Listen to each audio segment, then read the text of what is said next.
Opa, fiel, pós-jogo de Corinthians e Santos, ou melhor, Santos e Corinthians, que o jogo foi na Vila Belmiro, né? Mas antes de a gente falar desse jogo, eu quero pedir para que você deixe o like, se inscreva no canal, dê essa moral aí para um corintiano que ama o clube. Então, fiel, o Corinthians, eu ia falar perdeu pro Santos, porque realmente empate com gosto de derrota, assim como teve gosto de derrota lá pro São Paulo lá, aquele jogo. Esse jogo também teve gosto de derrota pro Corinthians. A diferença é que o São Paulo, no jogo anterior na Neoquímica Arena, que saiu 1-1 e o Corinthians empatou no finalzinho, o São Paulo deu aquele chute no gol o jogo todo. Aquele chute no gol que ele fez, chute não, a cabeçada do Tapia no escanteio. Já o Corinthians amassou o primeiro tempo, poderia ter feito mais gols, perdeu o pênalti. No segundo tempo, ficou com um salto alto. O Corinthians no segundo tempo foi salto alto escrito. Foi soberba, né? Tirou o pé, não quis mais jogar. Aí você tá na casa dos caras. Você tira o pé, você para de atacar. Você para de ir pra cima dos caras, para de pressionar. Os caras vão crescer. Ainda mais finalzinho de jogo. Então a televisão tá um pouco alta, gente, tá? Desconsidere aí. É um gosto mais amargo ainda pro torcedor corintiano. Porque o Corinthians começou o primeiro tempo bem, muito bem. Jogou bola o Corinthians no primeiro tempo. Realmente jogou bola.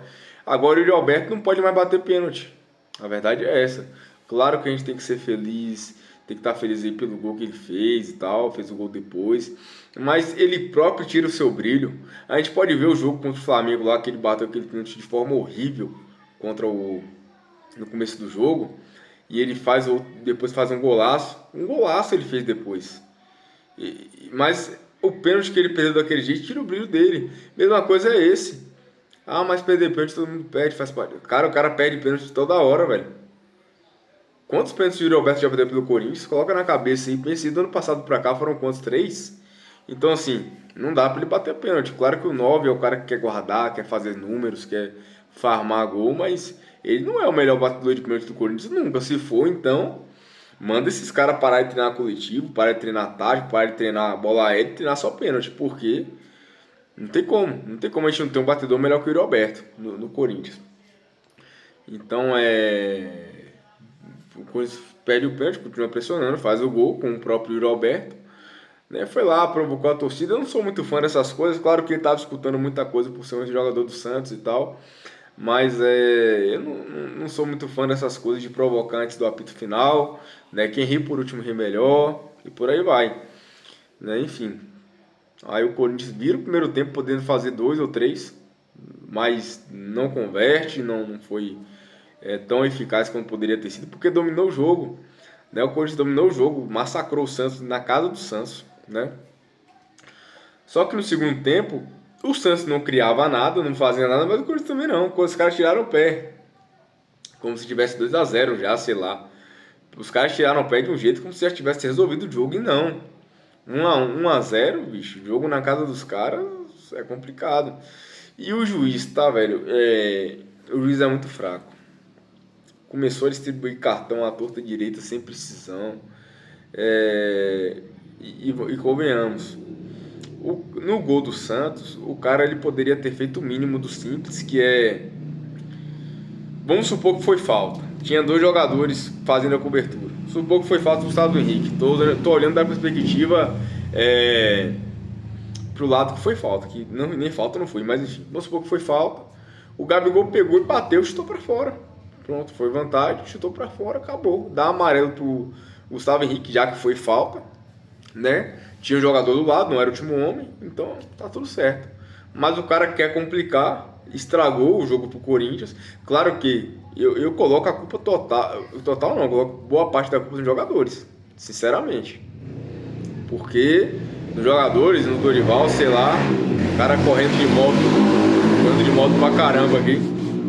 Enfim, coloca a culpa nos jogadores do Dorival também, mas a gente tem que falar desse lance, porque não foi falta.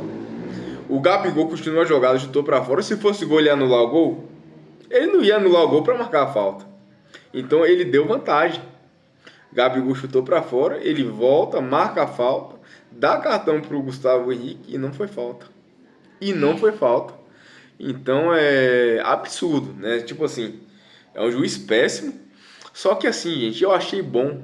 Eu achei isso daí bom. Você vai falar, nossa, o Corinthians poderia ganhar o clássico, achou bom. Achei bom. Porque tira os caras do salto alto. Esse segundo tempo que o Corinthians fez foi salto alto. O próprio Gustavo tá com salto alto também. Tá? Tomou o gol. Eu não vou falar que foi falha. Isso, aquilo, porque foi um chute muito próximo, mas dá pra pegar. Porém, ele é um cara que tá com salto altinho também. Esses caras tá com salto alto da Copa do Brasil ainda. Contra o São Paulo foi salto alto. Então é bom que desce do salto. Toma uma porradinha, né? Toma ali um atraso, né? Toma ali um choque de realidade para acordar para a vida, né? Para ver que a vida não é um morango. Copa do Brasil já foi. Então, assim, repito, os caras jogaram bola no primeiro tempo, jogaram bola. Mas eu sinto que esse time do Corinthians tá muito salto altinho ainda. Tá faltando, sabe, aquele sangue no olho realmente, sabe? Em momentos do jogo que precisa ter ainda e eles não estão tendo, tá? Então, tomar esse gol no final não é um desastre, porque o Corinthians não. Claro que na tabela não tá tão bem, mas também não fica um desastre. E ao mesmo tempo você dá um choque nos jogadores. Mas a verdade é que o juiz foi determinante. A verdade é que não foi falta. A verdade é que a vantagem foi dada. Se o Gabigol faz gol, ele não ia voltar e marcar falta. E o Corinthians sai prejudicado pela arbitragem, na minha opinião.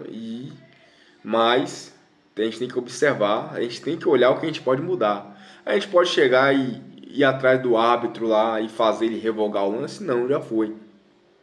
Mas o que a gente pode é fazer com que esses jogadores matem mais os jogos. Com que esses jogadores aproveitem a supremacia em campo.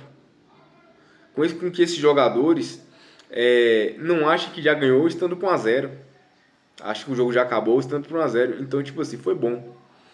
No fim das contas foi bom, né? Porque faz com que esses caras tenham um pouco mais ali de seriedade e tenham um pouco mais de cérebro também no próximo jogo que tiver com essa supremacia que a gente teve hoje e não sair com a vitória, certo? Uma grata surpresa é o Matheus Pereira, jogou muita bola, principalmente no primeiro tempo, né? Ajudou muito na distribuição de bola. Cedo ainda e tal, mas o cara jogou bola, foi um achado. E o André jogou muita bola também, jogou bem contra o São Paulo, jogou bem agora. Contra o Bragantino também, eu achei que ele foi bem os minutos que jogou. Então o André é uma grata surpresa da base do Corinthians aí.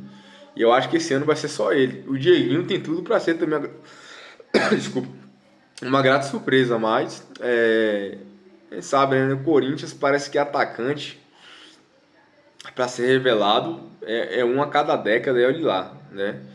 A gente pode ver, o Corinthians sempre revela um volante, sempre revela um zagueiro. Agora atacante é difícil, mas o Dieguinho tem talento também.